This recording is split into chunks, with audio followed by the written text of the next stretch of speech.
शांति ओम शांति ओम शांति। ఈ రోజు యుగ ఆది అంటే కల్పములో ఒక్కసారి మాత్రమే యుగ ఆది వస్తుంది. కానీ మనకు ఆ యుగ ఆదిని గురించి తెలియనందున ఉగ ఆది అని చేసుకుంటున్నాం. ఉగాది సంవత్సరానికి ఒకసారి వస్తుంది. సంవత్సరం మనము ఉగాదిని పండగ చేసుకుంటున్నాం. కానీ సంగమయుగీ బ్రాహ్మణులైన మనం, పురుషోత్తమ సంగమయుగీ బ్రాహ్మణులైన మనం ఈ పురుషోత్తమ సంగమయుగములో ఏం చేసుకోవాలి? ఈ పురుషోత్తమ మాసం కాదు, ఇది మనకు పురుషోత్తమ సంగమయుగం. ఈ పురుషోత్తమ సంగమయుగములో పరమశివుడు పరంజ్యోతి స్వరూపుడు అవతరించి అవతరణ దినంగా యుగ ఆది అంటే ఈ కల్పములో యుగ ఆది ఒక్కసారి మాత్రమే వస్తుంది. ఆ యుగ ఆది పర్వదినాన్ని చూసుకొని ఈ ఓం శాంతి వానప్రస్థాశ్రం అంటే శాంతిగా ఉంటూ వాణికి దూరంగా మన ఇల్లైన శబ్దం లేని పరంధామానికి చేరుకునే ప్రయత్నంలో సోదరాత్మలంతా మౌనంగా ఉంటూ వాణికి దూరంగా ఎలా పోవాలి, వాణి దూరంగా ఆ దేశం ఎక్కడుంది, ఇవన్నీ కూడా తెలియజేసుకుంటూ ఈరోజు ఓం శాంతి వానప్రస్థాశ్రమం నుండి వీడియో రిలీజ్ అవుతుంది.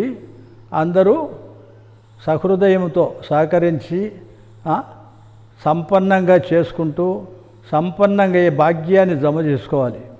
ఎందుకంటే కల్పములో ఒక్కసారి మాత్రమే ఏది పురుషోత్తమ సంగమయుగం, ఆ పరమపురుషుడు అవతరించిన దినం ఈ పురుషోత్తమ సంగమయుగం. ఈ పురుషోత్తమ సంగమయుగములో ఈశ్వరుడు ఆదేశానుసారంగా వీడియో ప్రోగ్రాం జరుగుతూ ఉంది.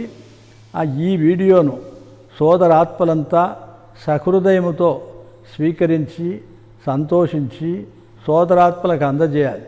ఎందుకంటే ఇది అందరి కోసము, కొందరైన బ్రహ్మకుమారి సంస్థ కాకుండా అందరికీ అందజేయడమే మన కర్తవ్యం. ఎందుకంటే ఓం శాంతి వానప్రస్థాశ్రమం అనేది ఒక్క బ్రాహ్మణులకి మాత్రమే కాదు, విశ్వములోని ఆత్మలందరికీ వాణికి దూరంగా మన ఇల్లైన పరంధామానికి చేరుకోవాలి. దాని కొరకు ప్రతి ఒక్క ఆత్మ వాణికి దూరంగా మన ఇల్లు, శబ్దము లేని ఇల్లు, అక్కడికి అందరూ చేరుకోవాల్సిందే. ఆ వాణికి దూరంగా ఇంటికి మనం చేరుకోవాలనుకుంటే అంటే మనము ఈ శబ్ద ప్రపంచంలో ఉంటూ కూడా నిశ్శబ్దమైన శబ్దం లేని ప్రపంచానికి మనం చేరుకోవాలి. అంటే శబ్దం లేని ప్రపంచం ఎక్కడుంది? ఈ శబ్దం లేని ప్రపంచం మన కంటికి కనిపించేది కాదు, నోటితో పలికేది కాదు, అన్నిటికీ దూరంగా అతీతంగా మన ఇల్లు, పరంజ్యోతి స్వరూపుడు పరమాత్ముడు నివాసముండే ఇల్లు, అదే ఆత్మలందరి ఇల్లు. అందరం ఇప్పుడు శబ్దానికి దూరంగా శబ్దం లేని ఇంటికి పోవాలనుకుంటే ఇక్కడే మనం శబ్దానికి అతీతంగా తయారు కావాలి. అతీతంగా తయారు కావాలంటే ఏం చేయాలి? వాణికి దూరంగా శబ్దం లేని ప్రపంచానికి పోయే ప్లాన్ తయారు చేసుకోవాలి. అనేక జన్మల నుంచి ఈ శబ్ద ప్రపంచంలో ఉంటూ ఈ శబ్దాన్ని అతీతంగా పోవాలంటే కొత్త ప్రయత్నం చేయాలి. నేను ఈ దేహానికి అతీతంగా శబ్దము లేని నా ఇంటికి ప్రయాణం అవుతున్నాను. నా ఇల్లు నా తండ్రి ఇల్లు, ఆ పరలోకముండే పరంధామ నివాసి పరమాత్ముని ఇల్లు. అది ఈ శబ్ద ప్రపంచానికి దూరంగా ఉంది. ఇప్పుడు నన్ను నా తండ్రి ఆహ్వానిస్తున్నాడు, మన ఇంటికి వచ్చి బిడ్డ అని. నేను ఆ పరంజ్యోతి స్వరూపుడు పరమాత్ముని ఆజ్ఞానుసారము ఈ శరీరం నుండి భిన్నంగా దూరంగా మన ఇల్లైన పరంధామము అక్కడికి పోటుకు నేను సమాయత్తమవుతున్నాను. శబ్దము లేని ఇంటికి పోవుటకు ఇక్కడ శబ్దము లేకుండా నిశ్శబ్దంగా ఉంటూ ఆత్మ దేహాభిమానాన్ని వదిలి ఆత్మ అభిమానిగా పరలోకం ఉండే పరమాత్ముని చింతనతో ఈ ప్రపంచం నుంచి అతీతంగా ప్రయాణమవుతున్నాను. ఎందుకంటే మనసు బుద్ధి సంస్కారం ఈ శరీరం నుండి భిన్నము చేసుకొని అతీతంగా ఉంటూ పరలోకం నుండి ఆ పరమాత్ముని తలంపులో పరలోకానికి చేరుకోవాలి. మనసు బుద్ధి సంస్కారం గుర్తు చేసుకోండి. మనసు బుద్ధి సంస్కారంతో ఈ ప్రపంచానికి దూరంగా మన ఇల్లైన శబ్దము లేని ఇల్లు ఆకాశతత్వానికి పైన అక్కడికి చేరుకోవాలంటే ఈ శబ్ద ప్రపంచాన్ని వదలాలి. శబ్ద ప్రపంచాన్ని ఎలా వదులుతారు? మనసు బుద్ధి సంస్కారం ఈ మూడు ఈ శరీరానికి సంబంధించినవి.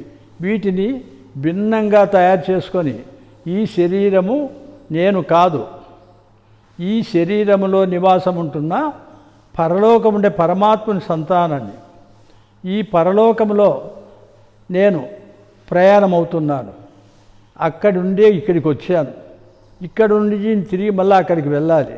అక్కడికి వెళ్ళాలంటే ఈ దేహాన్ని వదలాల్సిన అవసరం లేకుండా దేహ భ్రాంతిని వదలి మోహ మమకారాలను వదలి ఈ దేహం నుండి అతీతంగా ఆ పరలోకం నుండి పరమాత్మని తలంపులో ఈ శరీరానికి విముక్తి కలిగించాలి. అప్పుడే ఆ పరలోకం నుండి పరమాత్మని చేరుకోగలుగుతాం. అప్పుడు దేహాభిమానం మనకు ఉండదు. ఆత్మ అభిమానిగా పరలోకం ఉండే పరమాత్మని అభిమానిగా అక్కడ నివాసిగా అనుభవం చేసుకోవాలి. అంతేగాని ఈ దేహంలో ఉంటూ నేను ఆత్మ అనుకుంటుంటే చేరుకోలేం. ఈ దేహము నాది కాదు. నేను కొంత సమయము ఇందులో ఉంటూ ఈ పాత్ర అభినయిస్తున్నాను. ఈ పాత్ర చేయుటకు ఈ దేహాన్ని ఉపయోగించుకుంటున్నాను. అంతేకాని ఈ దేహము నాకు పాత్ర కొరకు ఇచ్చాడు, ఆ ఈశ్వరుడు ఇచ్చిన గిఫ్టు. అంతేకాని ఇది నాది కాదు. నేను నిమిత్తంగా ఈ దేహాన్ని వాడుకుంటున్నాను. ఆ పరలోకం నుండి పరమాత్ముడు నాకు సేవార్థంగా ఈ దేహాన్ని ఇచ్చాడు. ఈ దేహంలో కొద్ది సమయం మాత్రమే ఉండి ఈ పాత్ర అభినయిస్తాను. ఆ తర్వాత ఈ దేహం నుంచి భిన్నమైపోతాను అనే నిశ్చయ బుద్ధితో నిశ్చింత చక్రవర్తిగా పరలోకమున పరమాత్మని సంతానంగా నేను పరివర్తన అవుతున్నాను. ఎన్ని జన్మల పుణ్యఫలమో ఈ ఆఖరు జన్మలో అంతిమ సమయంలో ఆ పరలోకం నుండి ప్రభు ఆవు బచ్చే ఆవు అని ఆహ్వానిస్తున్నాడు. ఎందుకు? విశ్వకళ్యాణం కొరకు. విశ్వకళ్యాణమే స్వకళ్యాణంగా చేసుకొని ఆ పరలోకం ఉండే ప్రభువుతో సంబంధాన్ని జోడించుకొని ఆ పరలోకం ఉండే ప్రభువును తలంపు చేస్తూ ఈ విశ్వానికి దూరంగా ఉన్న మన ఇల్లు పరలోకం అక్కడికి చేరుకోవాలి. అక్కడ ఆహ్వానం చేస్తున్నాడు. ఎందుకు? అక్కడ పాత్ర మొదలైంది. ఎందుకు? పరలోకంలో ఉండే ప్రభు పాత్ర మిగిలింది.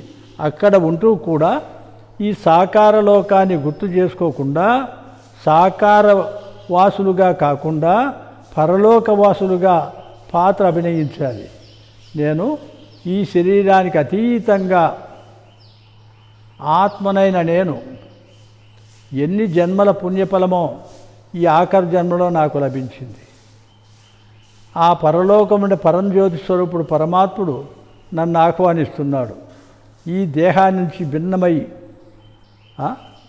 నీ పాత్ర చేయుటకు ఈ పరలోకములో ప్రవేశించు. అది సాధారణ శరీరం కాదు, అవతరిత శరీరం కావాలి. అవతరిత శరీరంలో ఉంటూ అన్య ఆత్మగా అందరితో కలిసి ఉంటూ కూడా నువ్వు పరలోకములో ఉండే పరమాత్ముని అభిమానిగా, పరమాత్మ సంతానంగా, అవతరిత ఆత్మగా ఈ కొత్త పాత్ర చెయ్యి అని ఆ పరలోకంలో పరమాత్ముడు ఆదేశించాడు. ఆ ఆజ్ఞానుసారము ఈ అవతరిత ఆత్మగా ఈ ప్రపంచం నుంచి భిన్నంగా ఉంటూ అతీతమైన ఆత్మగా ఎక్కడో ఉన్న నా తండ్రితో ఒక సంబంధాన్ని జోడించుకొని అన్నిటికీ భిన్నంగా అతీతంగా పాత్ర చేయుటకు ఈ శరీరంలో ఒక మూల ఉంటూ ఈ శరీరానికి సంబంధం జోడించుకోకుంటూ పాత్ర చేయాలి. కాబట్టి పరలోకం నుండి పరమాత్ముడైన నన్ను పాత్ర చేయుటకు కొద్ది సమయం ఆ పరలోకానికి ఆహ్వానిస్తున్నాడు. అటువంటి తండ్రిని నేను తలంపు చేస్తూ ఈ శరీరానికి అతీతంగా కొద్ది సమయము పాత్ర చేయుటకు పై ప్రపంచానికి అతీతంగా ఉంటున్నాను. అంటే ఈ శరీరంలోనే ఉంటూ కూడా ఎలాంటి సంబంధం, దేహానికి సంబంధం లేదు. ఈ దేహానికి అతీతంగా ఉంటూ పాత్ర అభినయిస్తున్నాను. కళ్ళు చూస్తున్నాయి, చెవులు వింటున్నాయి, పాత్ర చేస్తున్నారు. కాబట్టి సోదరాత్మలు అందరం కూడా అతీతంగా ఉండే అలవాటు చేసుకోవాలి. ఎందుకు? ఈ దేహ అభిమానాన్ని వదలాలి. దేహ అభిమానాన్ని వదిలినప్పుడే అతీతంగా ఉండగలుగుతాం, అతీతమైన పాత్ర చేయగలుగుతాం. మనకు ఎక్కడి నుంచి ఆహ్వానం వస్తుంది? మధువనం నుంచి మనకు ఆహ్వానం వస్తుంది, ఇక్కడికి వచ్చి అని. అప్పుడు మనం మధువనం పోతున్నాం కదా, మధువనం పోవాలంటే ఏం చేస్తావు? ట్రైనో ఈ విమానమో ఏదో ఏర్పాటు చేసుకుంటాం. కానీ మనము ఈ శరీరానికి అతీతంగా మనము పాత్ర చేయుటకు పరంధామానికి పోవాలి. అంటే ఏం చేయాలి? ఈ శరీరాన్ని మర్చిపోవాలి, పరిస్థితి స్వరూపాన్ని అనుభవం చేయాలి. దేహాభిమానం అనేది రాకూడదు. ఆ దేహాభిమానమే కిందికి లాగుతుంది. కిందికి లాగే పని మనకు లేదు. ఎందుకంటే కింద మనకు పాత్ర లేదు. మన పాత్ర అంతా సూక్ష్మలోకములో పాత్ర ఉంది. సూక్ష్మలోకములో అవతరించిన ఆత్మలు మాత్రమే ఉంటాయి. నేను అవతరించిన ఆత్మను, ఆధారమూర్తిని, ఈ విశ్వానికి ఆధారమూర్తిని. విశ్వాన్ని పరివర్తన చేయుటకు పరలోకంలో పరంధామ నివాసి పరమాత్ముడు నన్ను ఈ కొత్త పాత్ర అభినయించని చెప్తున్నాడు. కాబట్టి ఈ లోకంలో ఉంటూ కూడా ఆ కొత్త పాత్ర చేయుటకు అవతరిత ఆత్మగా, అవతారమూర్తిగా పాత్ర చేస్తున్నాను. నేను ఆత్మను. ఈ శరీరము నాకు తాత్కాలికంగా పాత్ర చేయుటకు లభించింది. కొద్ది సమయం మాత్రమే ఇందులో ఉంటాను. ఆ తర్వాత ఈ శరీరము దూరం అయిపోతుంది. కాబట్టి సోదరాత్మలు ఒక్కొక్క జ్ఞాన రత్నాన్ని అవతరిత ఆత్మనైన నేను మీకు ఆధారమూర్తిగా తెలియజేయటకు నిమిత్తంగా ఉన్నాను. ఎన్ని జన్మల పుణ్యఫలమో ఈ ఓం శాంతి వానప్రస్థాశ్రమం మనకు సేవార్థంగా లభించింది. సేవ చేస్తూ కూడా మనం ఎట్లుండాలా? నిమిత్త మాత్రంగా సాధారణ ఆత్మగా ఈ శరీరంలో ఉంటూ కూడా లేనట్లుగా పాత్ర అభినయించాలి. దాని కొరకు మనం ఈరోజు యుగ ఆది పండగ, ఉగాది పండగ కాదు మనకు, యుగ ఆది. కల్పంలో ఒక్కసారి మాత్రమే యుగ ఆది వస్తుంది. ఆ యుగ ఆది రోజు ఇక్కడ అందరూ ఉగాది పండగని చేసుకుంటారు. ఆ ఉగాది పండగ రోజు ఏం చేస్తారు? వేప పూత పచ్చడి పెడతారు. అది పులుపు, కారము, చేదు అన్నీ ఉంటాయి.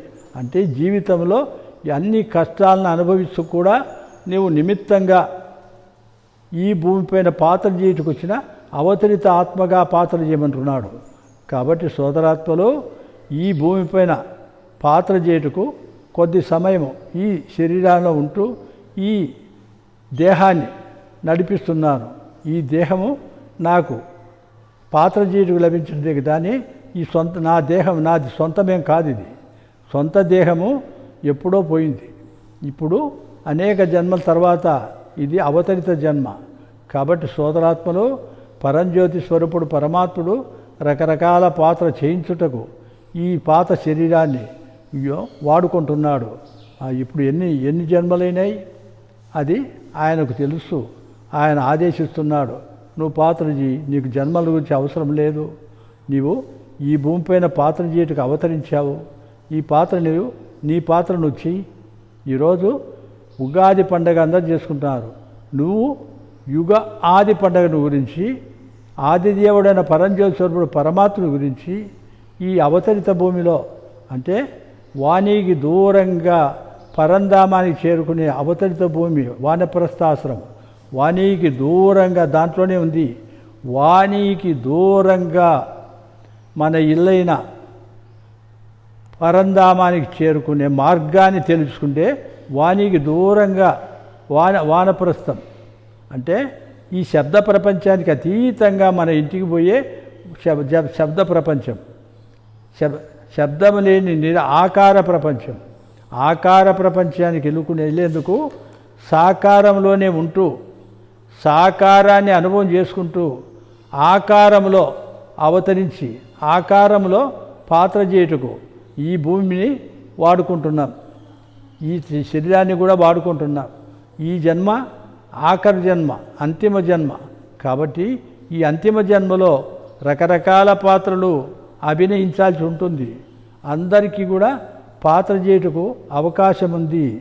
ఈరోజు వాణికి దూరంగా మన శబ్ద ప్రపంచానికి దూరంగా అవతరిత ఆత్మగా అవతారమూర్తిగా అనేక జన్మల పాత్రలు అనుభవం చేయిస్తున్నాడు. కాబట్టి సోదరాత్మలు ఈ భూమిపైన ఉంటూ ఈ భూమిపైన పాత్ర చేస్తూ ఈ భూమిపైన ఈ పంచతత్వాలను పరిశుద్ధంగా తయారు చేయుటకు ఈ జన్మ తీసుకొని ఇక్కడ నివాసం ఉంటున్నాను. కాబట్టి పరిశుద్ధమైన ఆత్మగా ఎవరు తయారు చేస్తారు? ఆ పరంజ్యోతి స్వరూపుడు పరమాత్ముడు మాత్రమే చేస్తాడు. ఈ పాత శరీరాన్ని సంకల్ప శక్తి ద్వారా పరిశుద్ధంగా తయారు చేసి రాబోయే జన్మలో దేవాత్మగా తీసుకుంటకు యోగ్యునిగా చేస్తున్నాడు. కాబట్టి సోదరాత్మలు ప్రతి ఒక్కటి నా కోసం చెప్పడం లేదు, నాకు అవసరం లేదు. ఎందుకంటే నా జన్మ అయిపోయింది.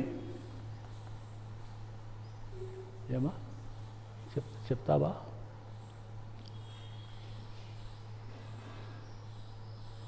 వస్తుందే